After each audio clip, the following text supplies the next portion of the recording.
So, who are the best mythical fighters in the UFC? Well, today, guys, we will be ranking all the UFC's mythical fighters. I'm talking about the memes, the funny ones, the guys who suddenly turn their careers around.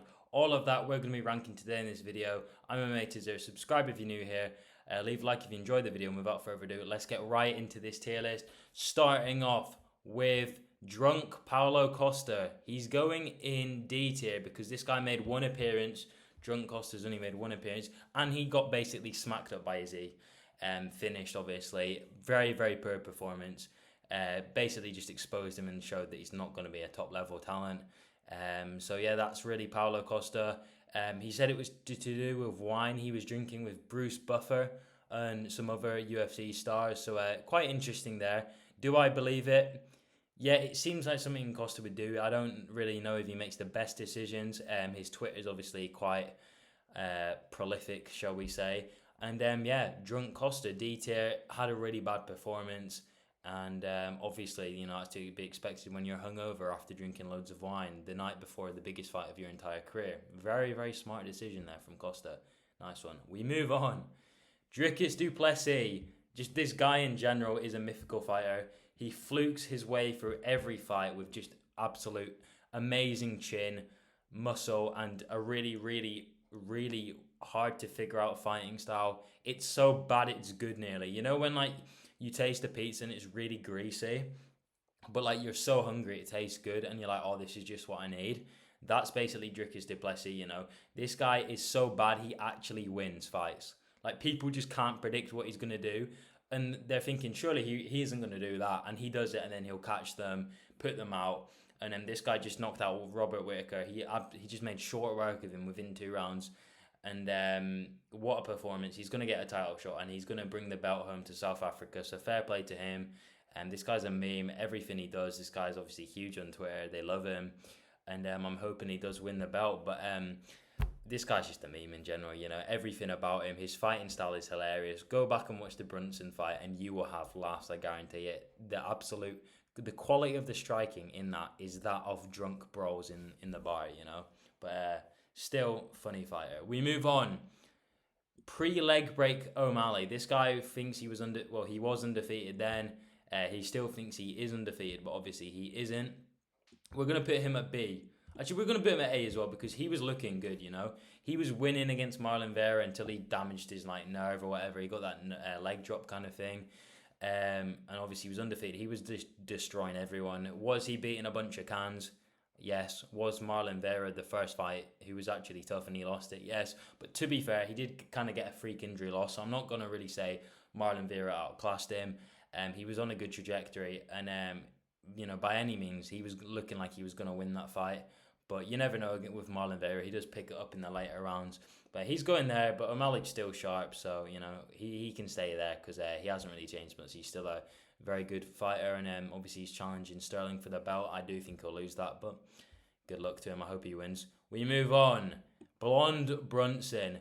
Now, if this was a year ago, I'd probably put him in A. But I have to put him in C because Blonde Brunson had a fall off, guys. The Cannonier fight, that was a disaster. He got destroyed in that. He had a good first round, then got destroyed. And then du Plessis absolutely destroyed him. He literally quit. I think they threw the towel in, I'm pretty sure, at the end of the round. But he basically got knocked out with 1 second left and he couldn't really get up, so they threw the towel in.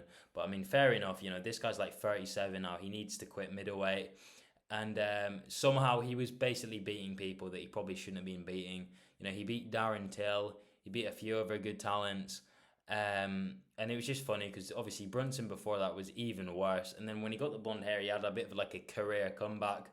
But after about 3 fights, he became good old Brunson and just started losing to everyone. So it's what you expect from him.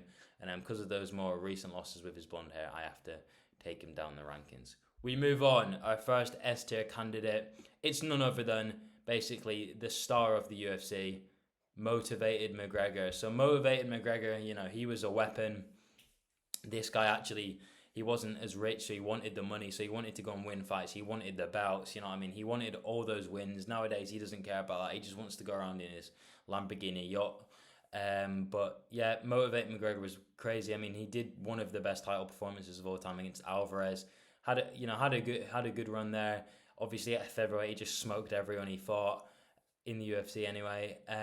Obviously destroyed Mendez, KO'd Aldo in 13 seconds.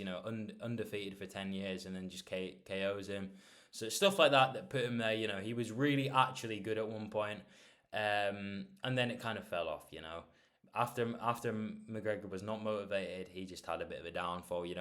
Honestly, basically anything after the Mayweather fight is not motivated McGregor. That's how I'd rank it, because he made so much money in that Mayweather fight, he just didn't care anymore. He was set for life after that.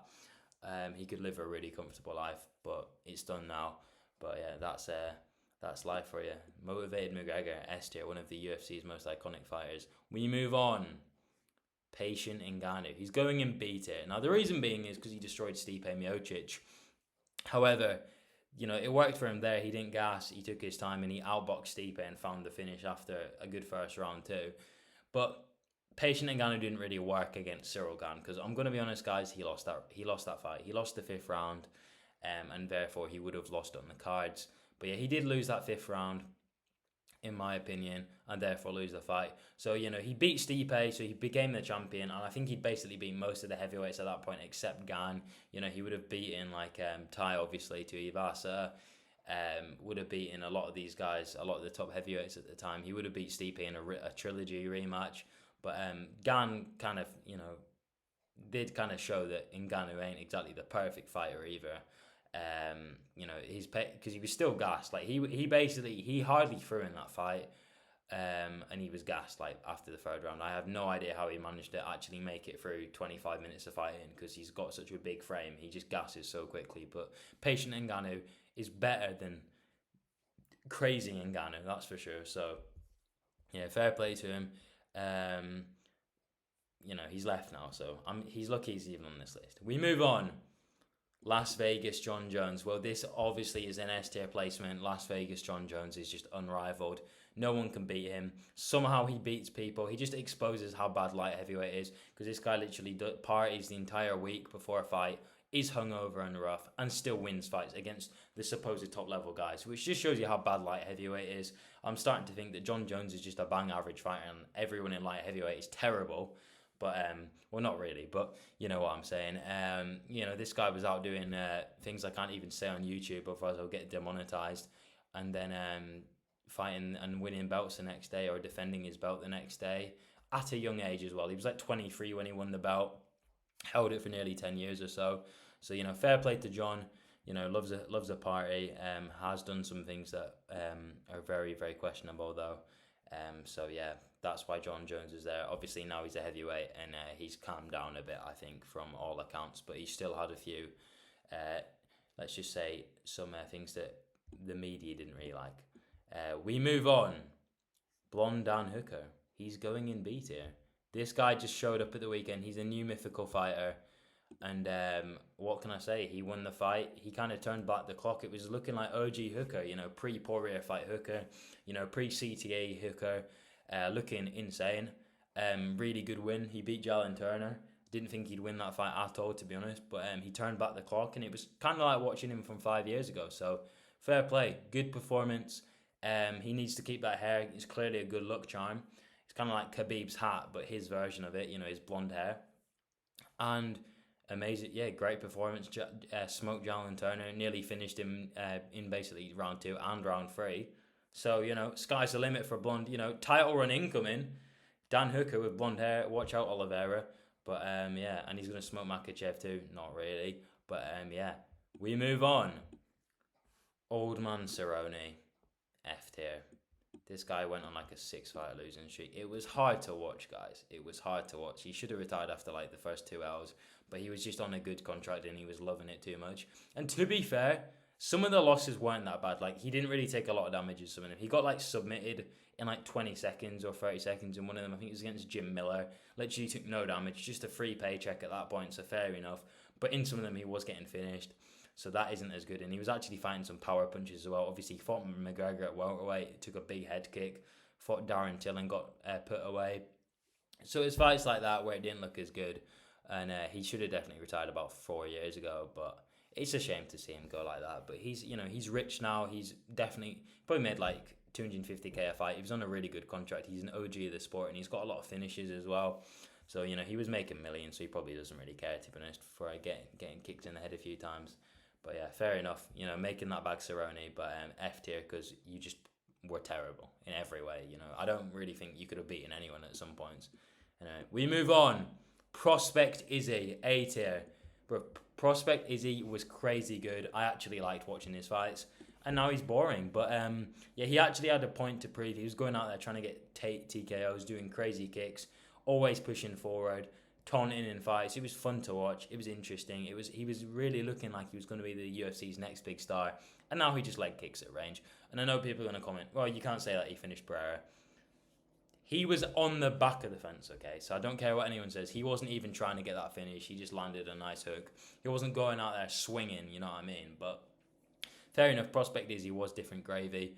Really good fights. Obviously, the Kelvin Gastelum fight, that springs to mind. It's one of the OG Izzy fights, probably his most entertaining fight.